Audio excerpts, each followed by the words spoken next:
Welcome to the Launch to Six podcast, a podcast about how you can launch your online business from 0 to 6 figures in 24 months or less, regardless of your prior experience. Now, here's your hosts. Hey guys, welcome back to the Launch to Six podcast. You're here with me, Tomasz, Tom, and Casper. Hey guys, what's going on? Episode, we are always too caffeinated, but we're going to be chatting through mind gardening. Now, a lot of you are like, hey, this is no program of horticulturalists. No. No, I do. I'm an affiliate of tomatoes. Affiliate of tomatoes. No, mind gardening. Actually, I'm stealing the phrase from one of our clients at Menacing Media, and I love this phrase. But what it refers to is those habits, those constant tweaking, correcting, gardening of your mindset. What helps you going forwards? And I remember this client. He always talked to me. He goes, "I'd always mind garden." So I would be thinking, if any negative thoughts, I'd be like, nope. And he would pull the weeds out. He'd pull the weeds out. And it was a constant process. And for him, he said it was quite therapeutic. But I want to talk to you guys about like those habits, those processes. What is it that you guys do to sort of maintain positivity? Because I'm really lucky, guys. I've got two business partners who are probably two of the most passionate, hopeful entrepreneurs who I know, hence why I'm partnered with them. What is it for you guys? What is it that allows you to mind garden? Well, I find that, my dogs, essentially, my pugs, I love my pugs, but they do inspire me to go outside, take them for walkies every day. It's the fresh air, it's the time away from the computer, it's the moment to kind of, just rest mentally, just eyes away from the screen, maybe let my mind wander, just clear my thoughts, and then kind of come back and jump right back into it. So yeah, my dogs are my walkies.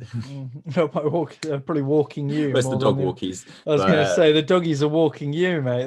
We just generally refer to them as walkies. Of course, I'm walking, the dogs are walking. Well, people love that. I mean, that's a big one. I've had that with a lot of my clients in the real estate stuff. A lot of them wanting to take their kids to school in the morning. They wanted to walk their dogs, have the headphones in, maybe listening to some podcasts. And just you go. Walk your cat, right, Tom? Don't you? Well, on our balcony. Your cat on a leash before. Now she's in a position where we just let her on the balcony. We trust her now because obviously we live high up, and she's okay. We live like on the 26th floor of a sky rise, so she's all good now. I'm looking at her now. She's always makes me laugh. But yeah, I think I call it like mind auditing. So similar how people audit accounts and they audit finances. It's funny because people are like, let's look at the balance sheet, but they never look at their own mind.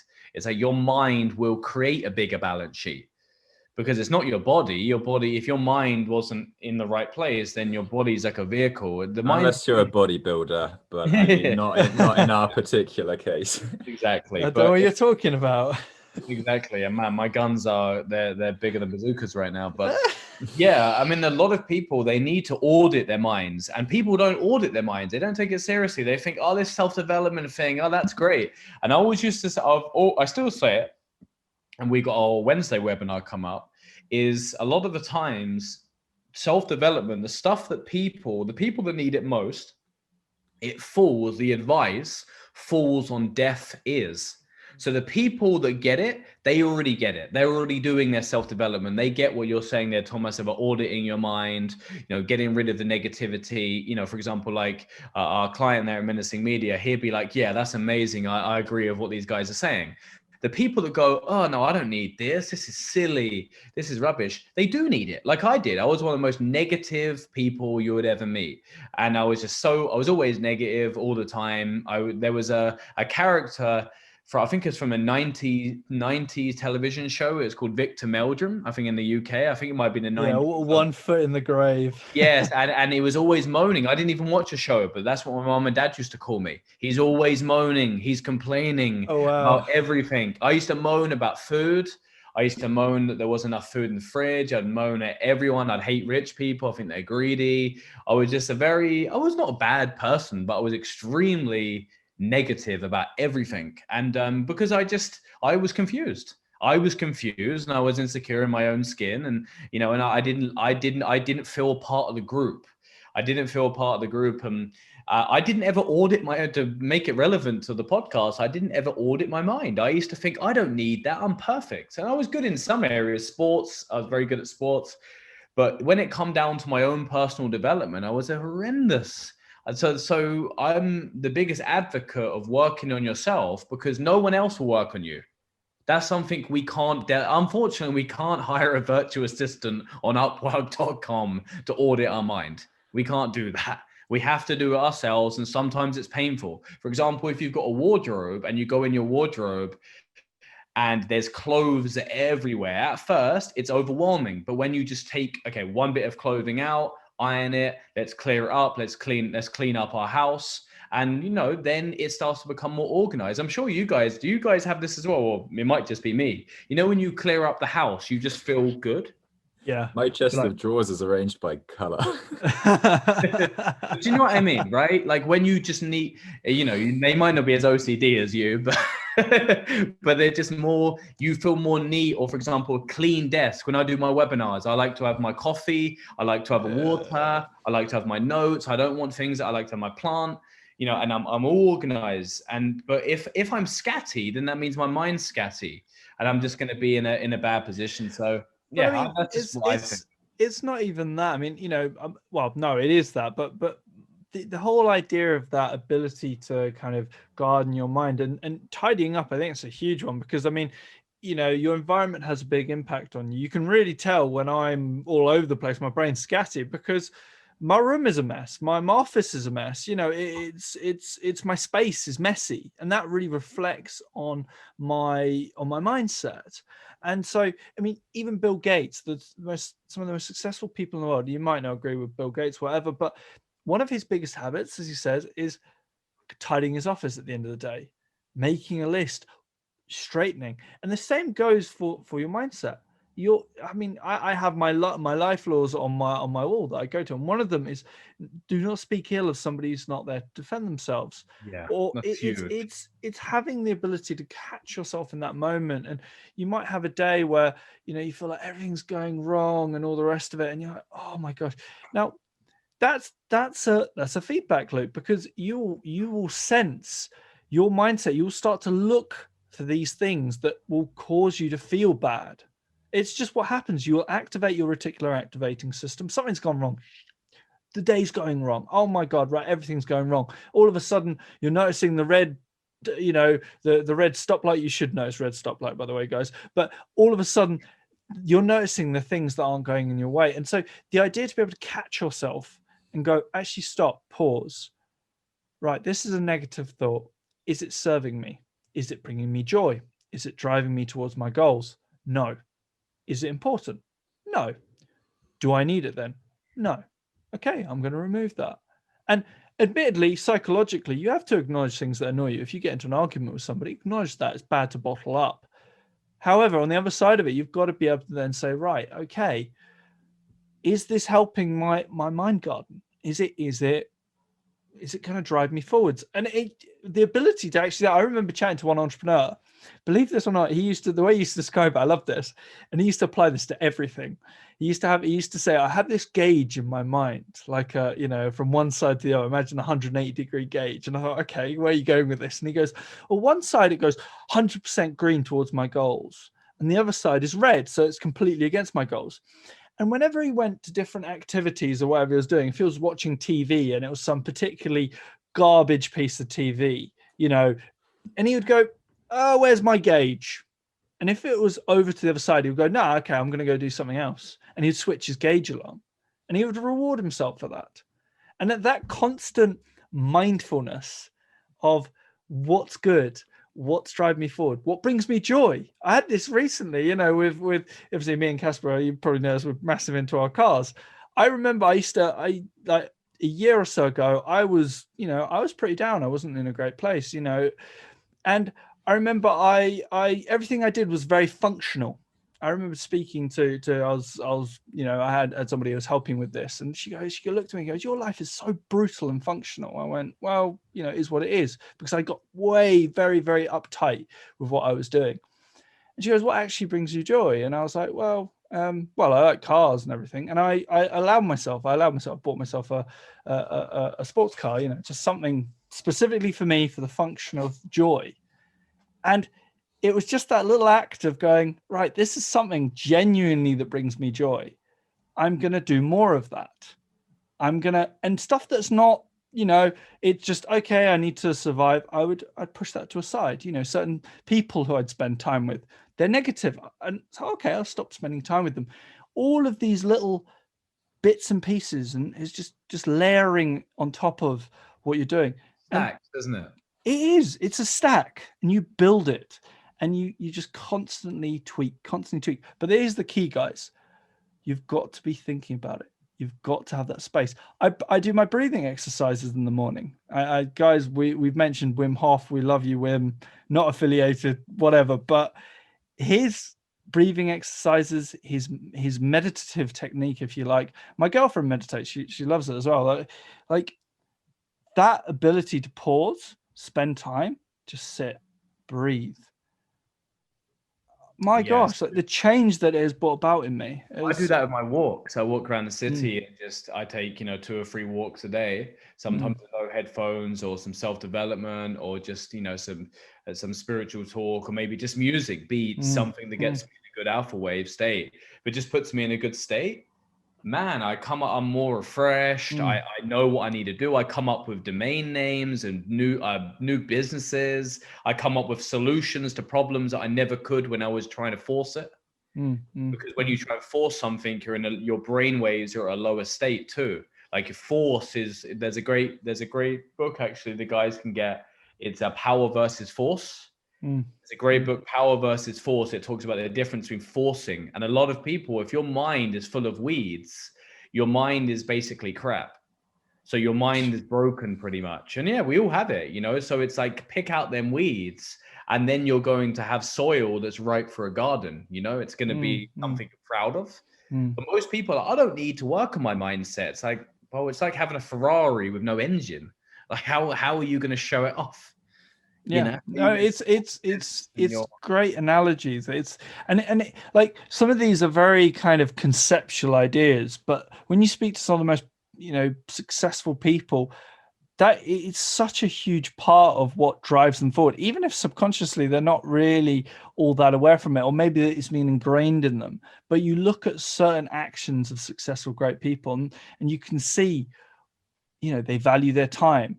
They spend time to themselves. And a lot of people, I appreciate now, we're recording this during lockdown and it's it's madness. It's very,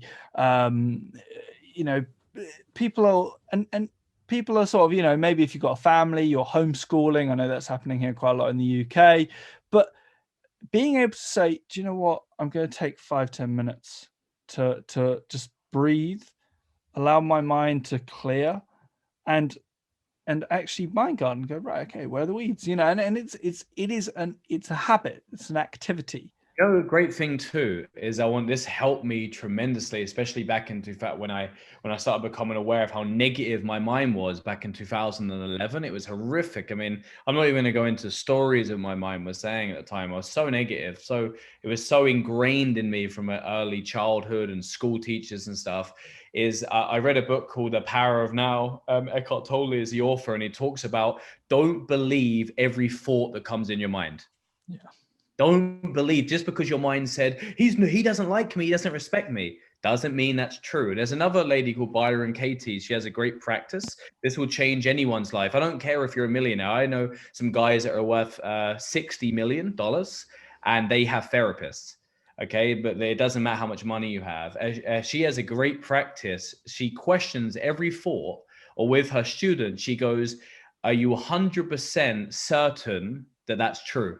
And it always makes people go introspective and become aware, and they go, no. So when we have these irrational beliefs, you've got to question them. Like what Thomas said, become aware of them, audit your mind, get rid of the weeds, because otherwise, you can make a lot of money and you never celebrate it. You never enjoy the money. We always like when we're making money in the business, we always like to celebrate it. and say well done and work on them wins. And I know Tony Robbins talks about that a lot, about celebration. Positive feedback. When you make 100 million, it's not enough, I need more. Like there's guys that, you know, rest in peace, the people that committed suicide, they were billionaires to worth 2 billion, then they went down to 1 billion. Of course there was probably stock investors and guilt, and they had a lot of investors on board, but think about that, guys. But it's the lack of gratitude. Yes, you're worth 2 billion, now you're worth 1 billion, you jump in front of a train. It's horrible. I'm rest in peace for them people, because it's irrational beliefs that we have, and you've got to catch that, because there will be challenges ahead in your business career, and you'll remember what I say. Don't believe every thought that comes into your head, and always question everything. Question everyone and question everything. Yeah, Seneca, we suffer more in imagination than we do in reality. Absolutely, man. Oh, that's good Lord. That's probably the truest thing ever. But just a quick question for you, Tomasz, and for some of our listeners that might be wondering, what is the actual difference between mental gardening and repressing feelings, or actually just bottling them up? Oh, that's a very good question. So yeah, now with bottling up, it's obviously, as the phrase would suggest, you know, I don't know, you might have an argument with somebody and you take away. Now, bear in mind, I will caveat, guys, I'm going from a personal experience. I'm not a therapist or qualified in any way, so please just bear that in mind. If you are in a position, go seek help. Anything. Anyway, for me, bottling up was very much around that I would just, you know, you'd have an argument, it would end, and you just internalize those feelings. You wouldn't acknowledge them, as the key phrase that you wouldn't acknowledge them with that person. Now, when I say acknowledgement, that doesn't mean that if someone yells at you, you just yell straight back at them. That's, you breathe, you pause, and you say, actually, I disagree, and you calm, and you have a conversation. You're able to outpour that. You've got to have an outlet. That's really, really important. And, you know, with regards to mental gardening, this is now a very different exercise, whereby on a regular occurrence, on a regular time, this could be once a day, you take 5-10 minutes with a coffee, or just sit down with, you know, a glass of water, whatever. It could be your meditation. It could be when you go to the gym. It's forming a habit of positive thinking, and actively, and what's the word I'm looking for? Intentionally. It's removing self-doubt. Yes, intentionally working on having a positive mindset. Intentionally understanding, you look back in your life and you go, and then we talk about the weeding, and you go, I felt a bit down, I felt wrong, right? What caused that? Well, I went to the pub the other night with my friends, so-called friends, and do you know what? I was talking about a project I had on, I was very passionate about it, and they just kept like negatively going towards it. Right, okay, you go, well, I didn't feel good about that. So what do? Do you know what? I'm going to limit the amount of time I spend with those friends. I'm going to dedicate that time to learning more on my craft, or spending time with somebody who is grateful, loves me, and supports me. That's awareness, isn't it? It's awareness.